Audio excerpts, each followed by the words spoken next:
Hi, my name is Tim Gard. I am originally from the United States of America, state of New York, on the western end of the state near a major city called Buffalo. Actually, 40 miles south of Buffalo in that farming area. Um, my first job was working in the grape fields at about 9 years old, picking grapes. My primary interest as I progressed through life became to be research in regard to energy generally. One of the major portions of that are anything to do with renewable energy. Um, I am not a professional videographer.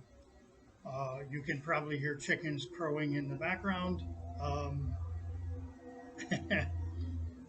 uh, I'm going to be going through some very important information today that is going to have a major impact on the entire nation of the Philippines.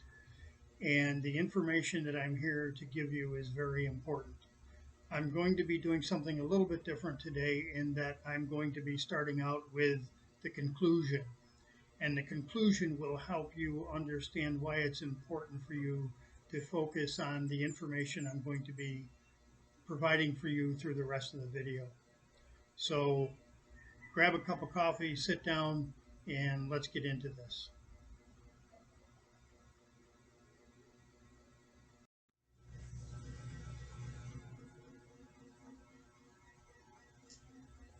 I'm giving you the conclusion first, so you can begin to fully understand the ramifications of the devices I will be explaining to you today. First, home and business electric bills in the nation will drop by 90%. As a result, all of the money the people of the Philippines sent out of the nation today to foreign countries for fossil fuels will stay in the Philippines. There will be a massive amount of money to be used in the country herself by the people themselves, greatly increasing the money held by every citizen, and these savings will continue indefinitely. Business investors in the country will have an opportunity to make very secure loans at a premium interest level, as long as they are home-based investors. They will have every barangay asking them to loan them money, and these loans will be secure, as the people borrowing the money will already be accustomed to the payout. And once the loans are paid off, every electric bill will drop by 90%, with the remaining 10% going directly into the barangay's bank account. We will begin manufacture of our own solar panels in the Philippines and related equipment, because every barangay will purchase 1,000 panels every 20 years. And every barangay will own their own power plant and will hire their own people to service the community's solar system power plant. The Philippines will become the renewable energy capital of the world. The conclusion, the Philippines will become one of the top 5 wealthiest nations in the world. Now let's get started.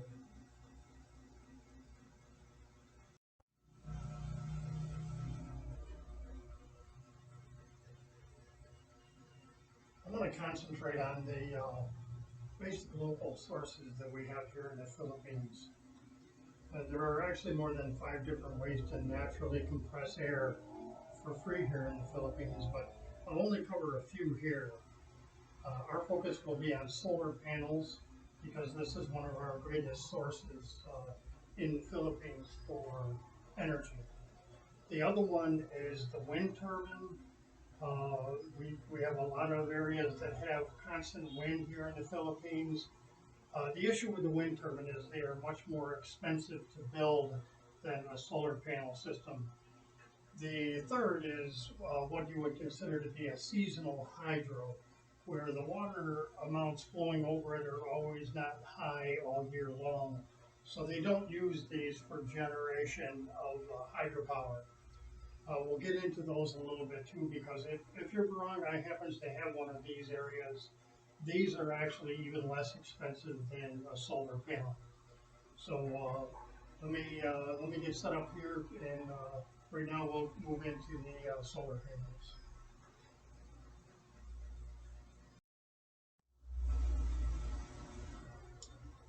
Now the solar panel systems. I'm going to start with the most obvious energy source here at home, which is the sun. Our present solar panel designs have been held away from the baseload group due to the ineffective functions being used in solar panels today. Trying to use them as a basic electric source hobbles their ability to function as a base load source. But using them as an air compression machine opens them up to becoming a base load device. And now, the more we build, the more reserve energy we will have. Now here I'm showing what would basically be a standard solar panel, and I have 3 of them here for the demonstration. And I'm going to show them first using them as a device to provide AC current to the grid system. First thing you have to do is you have to convert the DC that's normally put out by a solar panel to AC. Everything from here on depends on being alternating current as opposed to DC current. The conversion of a DC to an AC results in a lot of energy loss and heat. If you put your hand on this machine while it's converting DC to AC, you will burn your hand because it's consuming the energy that these are picking up. The next loss occurs in the boost voltage. This can convert the DC to AC, but the voltage as a result of that is really not high enough in order to do frequency matching for the grid. So the next step is we have to run this through a transformer in order to boost up the voltage. Again, this consumes a lot of the energy that you collected from the solar panel, and that energy is lost in heat. You put your hand on this, you're going to burn your hand. The next level is we have to match the frequency before this is put into the grid. So if we don't have the frequency matched, this will actually reduce the amount of energy in the grid because they'll be fighting each other. So we have to electronically set the frequency up of this AC to match this, and that again is a very large energy hog. This machine will also be very hot to the touch, which is all energy that you originally got from the panels. The next portion is that this is working in the range of 200 volts, where we need to increase this voltage up to the range of 20,000 in order to transport through the wires. So again, we have to run this through a step-up transformer, which again is a big energy hog. Before we even put it out into the grid, we have used up all of this energy just turning this DC into a functional AC for the grid. But the losses don't stop there. When you put this into the grid, you have this high voltage and a low current going through a wire that has resistance. If you look at these wires with a device that can see warmth, heat, you will see that all of these wires going through the air are actually emitting temperature. They're warm compared to the outside air. So this again is another loss of energy because now you're trying to transfer the energy that you got from these little solar panels down through this entire system, and you have a loss of the energy, loss of energy, a loss of energy, a loss of energy, and a loss of energy. So right off the bat, just preparing it to use it in your house, you've consumed a major portion of the amount of energy that's being produced by these things. But there's a better way. Get rid of all of this and go to a simple DC motor that runs on the voltage put out by these panels and have this DC motor compress air. Now you will have some energy loss from here because you're using a motor and you're using a compressor. Well, those energy losses are nowhere near the energy losses that you have here. Now this compressed air can simply go out into a compressed air storage field so that you can draw from that compressed air later on to generate electricity in the middle of the night when there is no sun shining on these solar panels. Basically what you've done is taking a device that generates electricity during the day and turned it into a device that you can actually use to generate electricity in the middle of the night. Now these solar panels have become base load devices. Now these solar panels will create energy for you that you can use at 3 o'clock in the morning, even when the sun isn't shining. In the Philippines, there's plenty of sunlight. I expect that these are going to be the primary builds that we're going to be doing in the Philippines. We'll be building these uh, to make sure that we have energy 24 hours a day without one drop of fossil fuels, because all of our energy will come right from that nice warm sun over our heads.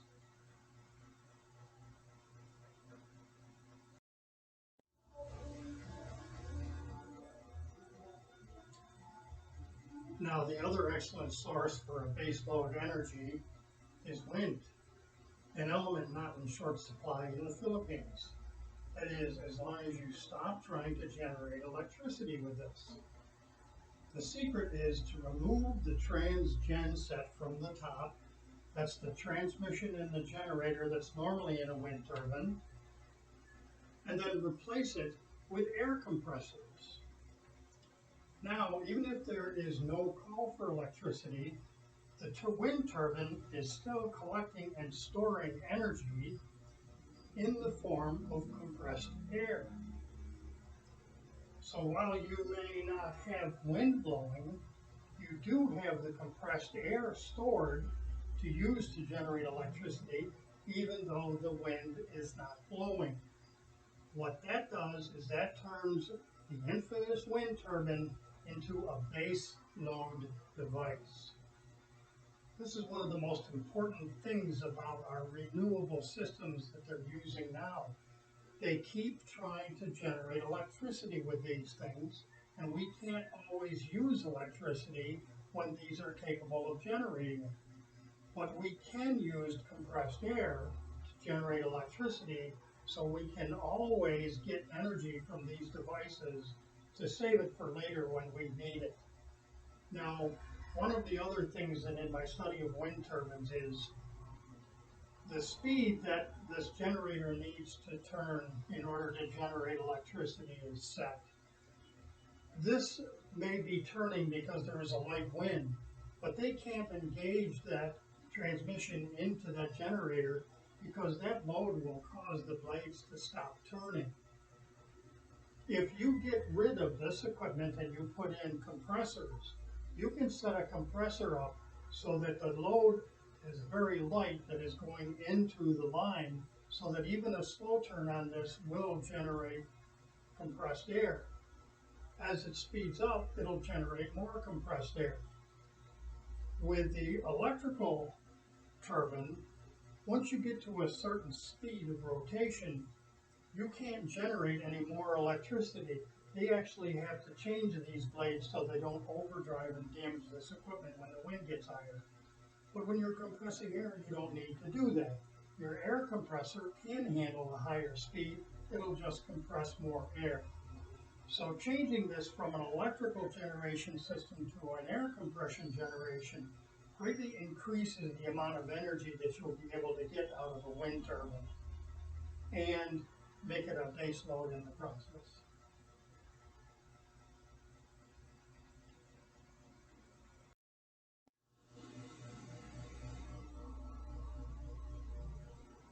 Now, one of the largest sources in the Philippines, believe it or not, is something that's referred to as submarine energy. Now, these things have been built as electrical generators in many parts of the world. And again, they're generating electricity when you may not need it.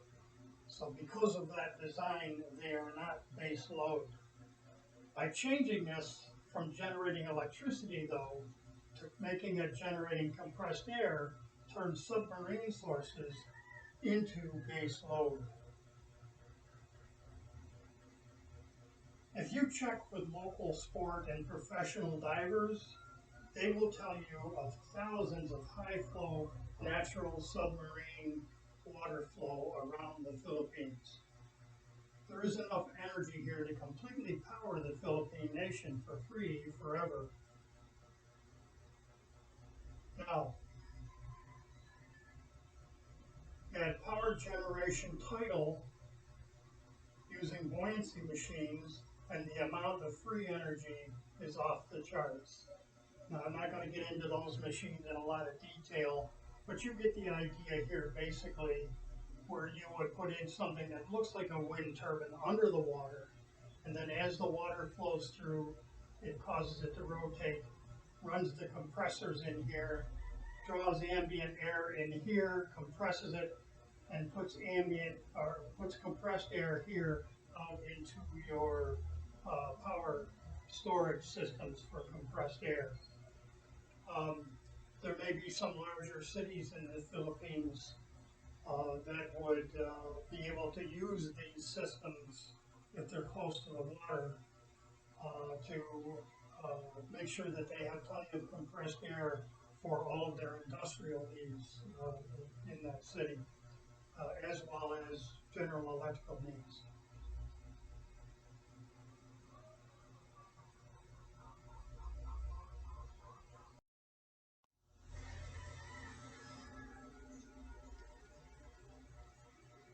Now, my next subject is going to be elevated water.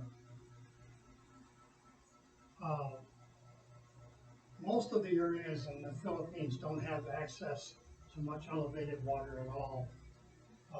A lot of them that do, though, do not have enough elevated water to justify the cost of running a hydro turbine to generate their electricity. But they will be able to use that elevated water to compress air. It's another excellent source for compressing air. This device uses the weight of the water to compress air in this lower container. It is so effective at removing inherent energy that you could safely stand in it as it is released out of the bottom because all of the mass energy has been removed. Now let me explain a little bit of what's going on here. If you have a high area where you have a small lake or a reservoir of water that collects during the rainy seasons especially, and you draw a pipe out of that down into the bottom here, you put that pipe into this container which is enclosed. It has three inlets and outlets that are all controlled by their own valves. Valve A controls the pressurized water from above. Valve B allows ambient air to come into the device when it's recharging. Valve C allows the compressed air to go out into your compressed air storage system. And valve D is the low pressure water outlet in order to drain the water out of this thing. So here's what's happening. Imagine all the valves are closed right now. If I open valve A, the water pressure from above begins to enter this tank, and it will continue to enter the tank until the air pressure inside becomes equal to the pressure of the water coming from the valve. Once that happens, even though A is open, water will not come in anymore. At that point, if I open valve C, now that compressed air is going to be forced out into our compressed air storage field. We allow that compressed air to come all the way up until it gets to the bottom of this valve, and then we shut it off because we don't want water out here, we only want air. At that point, we shut off A. Now, everything in this container is just water. There's no air left in it anymore. We took all the air out with C. Now, if I open valve B, this very high pressure will instantly drop to zero because water can't be compressed. So you won't get water shooting out of here. You will just get a quick hiss noise from the little bit of air that was left up behind this valve. And then everything is normal water pressure here. A's closed, so it's not getting any more pressure. At that point, we open valve D, Now, the water easily drains out here at a very slow rate. We open valve B that allows air in so that that slow rate increases to speed up the recovery of the system getting to cycle it again.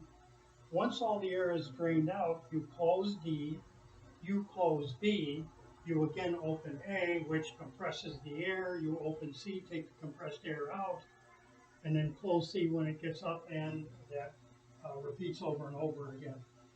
Now, these valves can easily be controlled with a very small computer so that this thing can sit there by itself all day long, taking water out of the above source and changing it into compressed air for your system.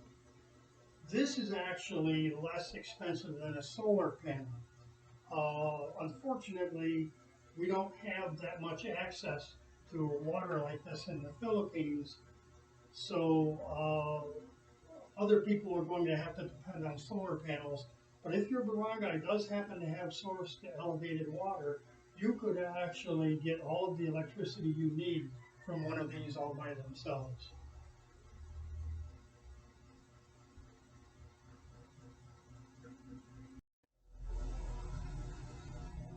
Now, one of the biggest problems that you have trying to generate electricity with compressed air is the way that they're doing it. Now, this was one of the things that I had originally run into years ago that started me thinking about a way to solve the problem. Um, you may or may not be aware of the De Beers Mining Company in Central Africa. The De Beers Mining Company,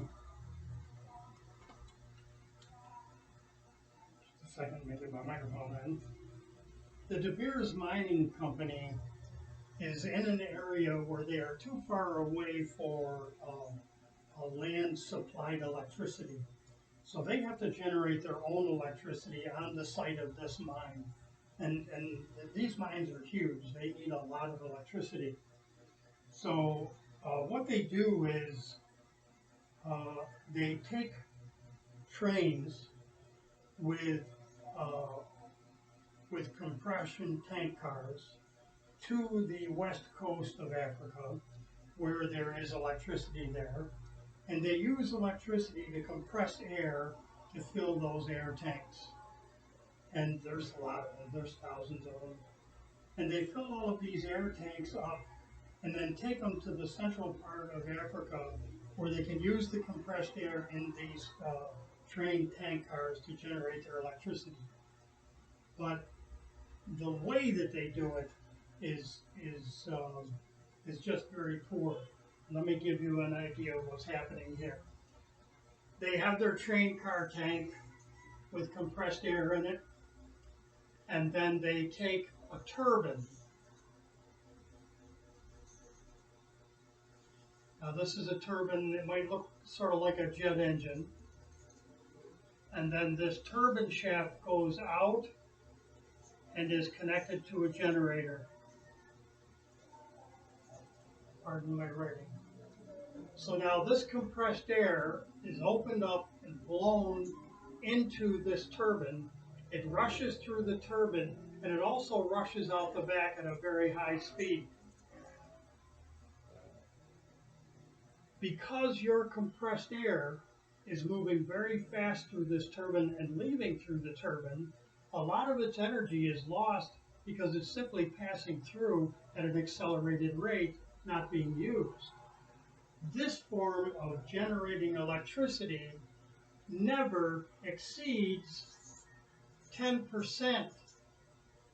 So 90% of the energy that they collected is just wasted as it's blown out into the air. This was a problem that I looked at and said, okay, here is a serious problem that needs to have a solution. The solution that I came up with is called HIPAG.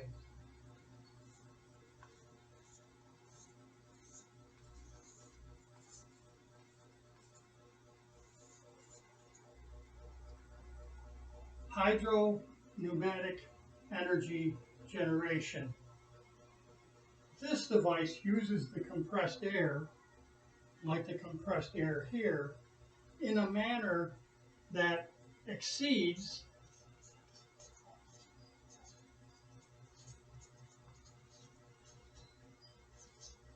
95%. So we're getting 85 times more electricity than what they were getting out of here. So we know by practice that they have used compressed air before to generate electricity. What I'm telling you is this new device that I'm going to be explaining to you right now, the HiPeg, will make this even better. So all of our compressed air will have a good source to generate electricity that will solve all of our problems. And in the process of this, will reduce the cost of our electricity by 90%. The other 10% goes to maintain this equipment, like the solar panels and the equipment under the HiPeg. The important thing here is that everybody understands that this equipment is not built that serves hundreds of barangai. You build these only for that local barangay. As long as your barangay takes care of their equipment, they never have any brownouts anymore. Their electricity is always on. And it is so cheap that all of your houses and all of your stores in the Philippines will be air conditioned because it will cost you almost nothing to air condition. If you happen to be one of those people that likes electric cars and electric motorcycles, now you can recharge those cars and motorcycles almost for free. This is something that you need to keep in mind, because one of the things that you're going to want to do is you're going to want to get rid of gasoline and diesel fuel. Now you can run all of this equipment on compressed air that you generated at home with your own equipment.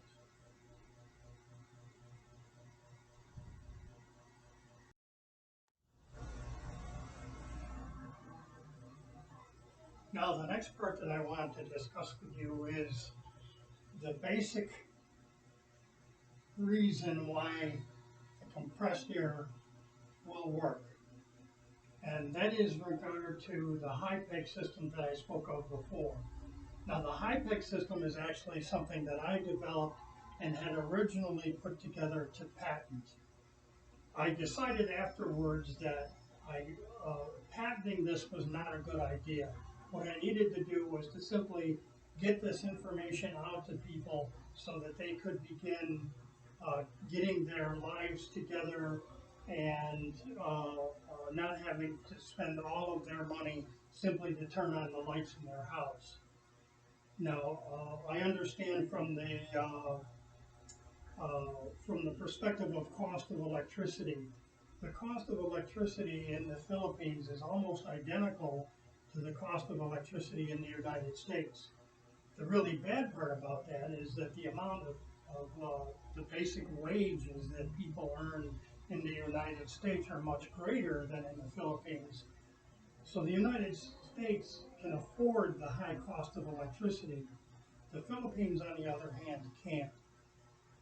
What this device is going to do is it's going to make it possible for the Philippine nation and the Philippine people to have a high access to very inexpensive electricity.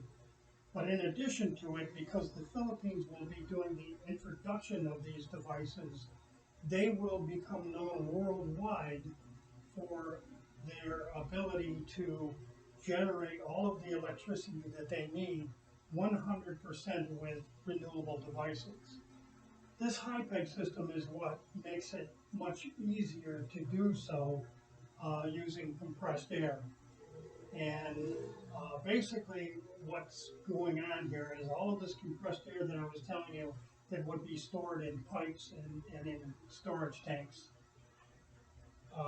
could be run across the land. You can run a pipe across all the property you want, and it's not going to have any problems running up or downhill or being heated up by the sun or being buried under the ground. It very easily moves through these pipes with very little resistance and very little cost of energy to move it. So you bring this compressed air in from your storage areas. The compressed air comes in and goes through the mechanics of this, which I'm going to go into after this. It's easier for me to freehand that. It's going to go through the mechanics here, and then it's going to come out as ambient. So it might be coming in here at 60 psi, but it's going to be coming out here with no pressure.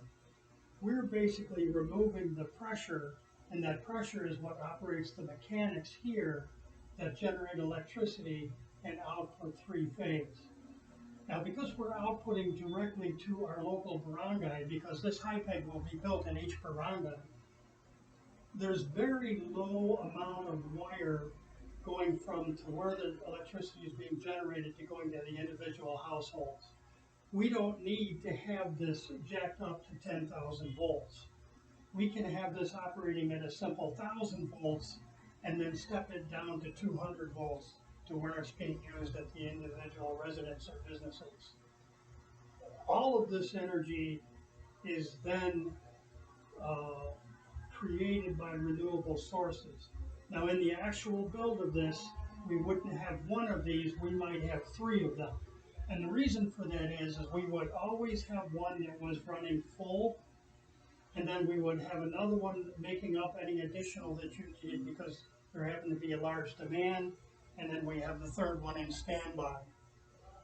The third one in standby would have any repairs that need to be done to it before it goes back online. So if this main unit needs to have service work done to it, we take the third unit and bring it up full online to take place of this one, and then we disconnect this one from the grid, and then we do whatever service work we need to do to that. So you always have electricity even while the system is being serviced. The only way you would lose electricity is if something happens to the wires coming to your business or your house. Now I'm going to go to basic hand drawing to explain the internal portion of this because sometimes it's a little more clear when you break it down to the individual components. But just remember, as I'm giving you this explanation, these components are what are inside the box.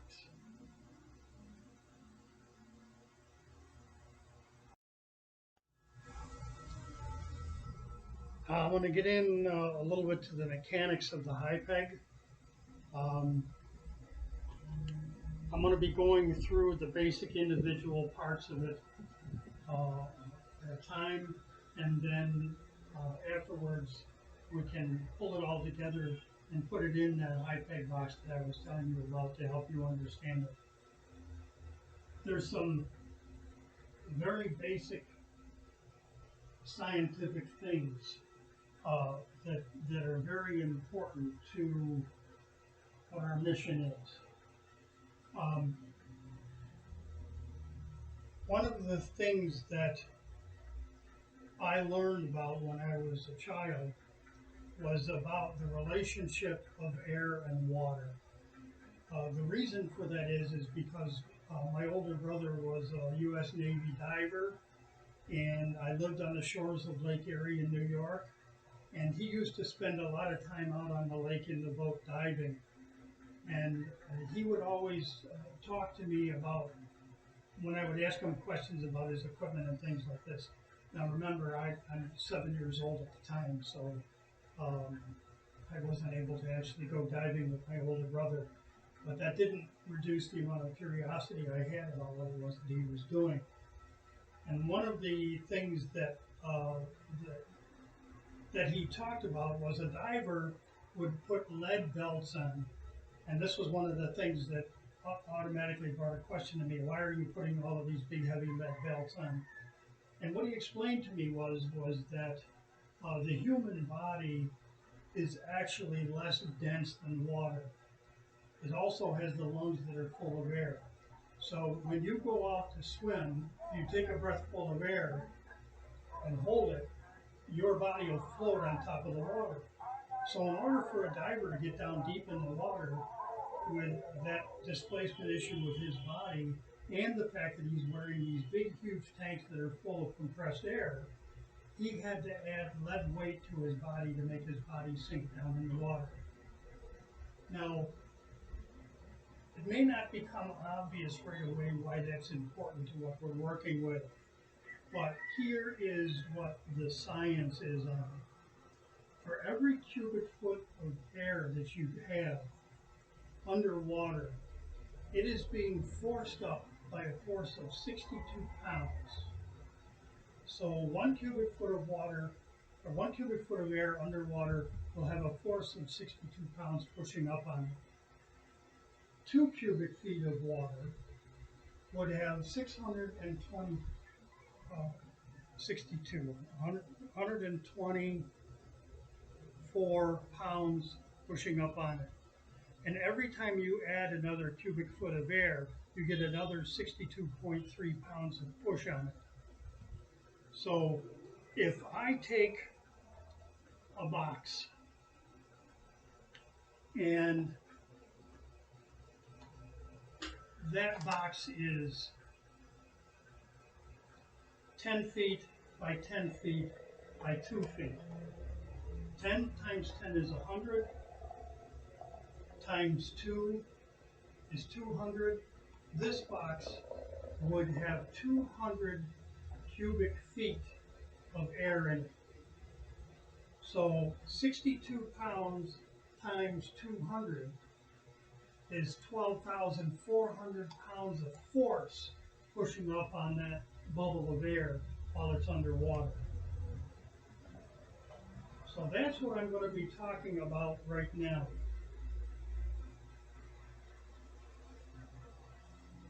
I'm going to take a container of water,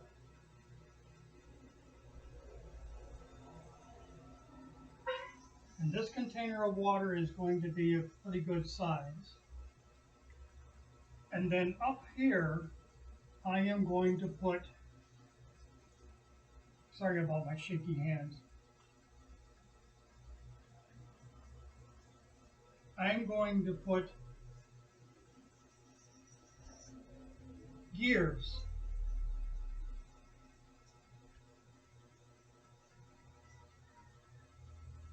that are live connected to a shaft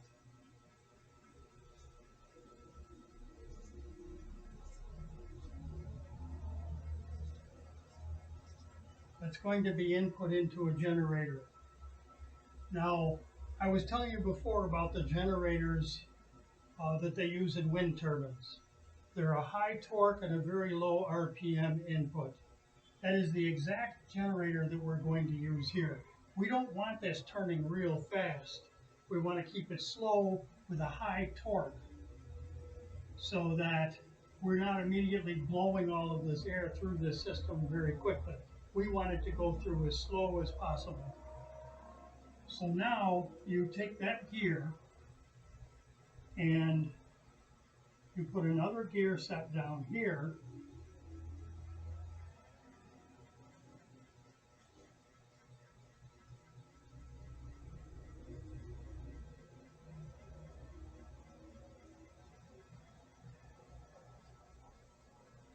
and these are what are referred to as idler gears. They do not turn any shafts. The only thing that turns is the gear. Now, you take a chain and you go down here, around the back up again over the top of this one, and you do the same thing here.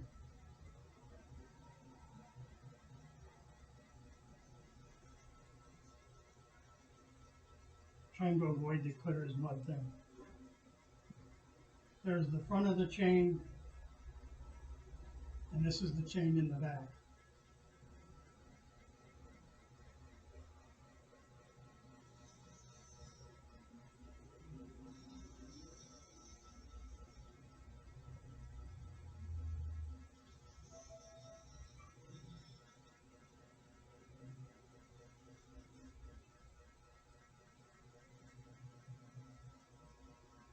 So think of it as a bicycle chain, going from the front sprocket to the back sprocket. Now, in the water,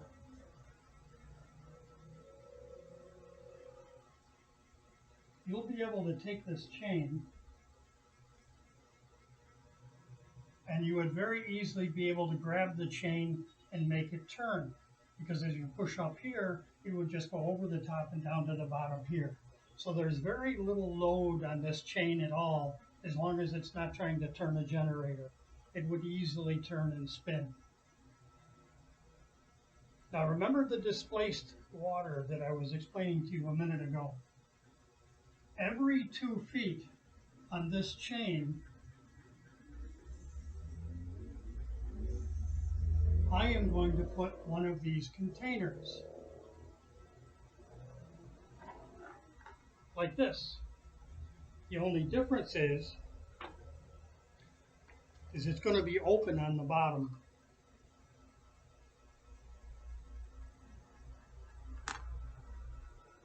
So this container, if this is 25 feet high, we would have 10 of these. And they're attached to these chains. Now, when this comes up from the bottom, there's no air in it because it's coming down from the other side. And if you look at this, basically what's happening here is this container, as it comes to the top full of air, it comes out of the water and now it's empty. Now when it goes down in the water on the other side, it fills up. So there is no lift from air on this container on the other side. As it comes down, it's empty. And then as it flips around and gets into this position, here is the point where we introduce it to the compressed air that we've been saving. All of that compressed air is quickly dumped into this container to fill it. And we have 200 cubic feet of air. So 200 cubic feet times 62.2 pounds is 12,000? Figure that. It's a lot. And we have 10 of these that are all pushing up with that force on these chains, who are pushing on this shaft to rotate it. And now we engage it to a motor gen set, and now this compressed air is generating electricity. But the key to this is, and remember I mentioned the efficiency, the key to this is all of that compressed air is inputting all of its energy into these belts as it gets to the top. But as soon as it gets to the top, the air pressure in here drops to zero because it's coming up out of the water, and the air pressures there would be trying to push the water back down in. So you have basically taken every ounce of compressed air that you can out of that box, which means that you are going to achieve over 90% efficiency in compressed air, as opposed to the junk I was telling you about that they were running turbines in the De Beers mining company to generate electricity. This will give you such a large amount of electricity in its own design that it will be very simple to operate all of your energy needs based on solar panels, wind turbines, or low volume hydro. The truth of the matter is that high volume hydro efficiencies are way below 20%. You could even change those over to air compressors instead of electrical generators and get 5 times as much energy out of those as they are getting with turbine operated generators right now. I've talked to a lot of engineers in that industry who simply do not get that. They do not understand it. I have talked to some who do. So I'm very confident in that low efficiency of a hydro turbine overall, not just the turbine itself. Those operate at a 97% efficiency, but in their calculations for efficiency, they eliminated accelerated mass because it didn't work with their turbines. It made their turbine efficiencies way under 20%, and they didn't even want to talk about that. So they simply eliminated those losses from their figures so they could claim over 95% efficiency. From a science standpoint, that's outright evil. They should have never done that. They completely eliminated the possibility of being able to improve their systems by lying to themselves about what their systems were and how they work. But basically, on that device that I was showing you before of the high peg system, this is what the high peg system is. So we have compressed air coming in here,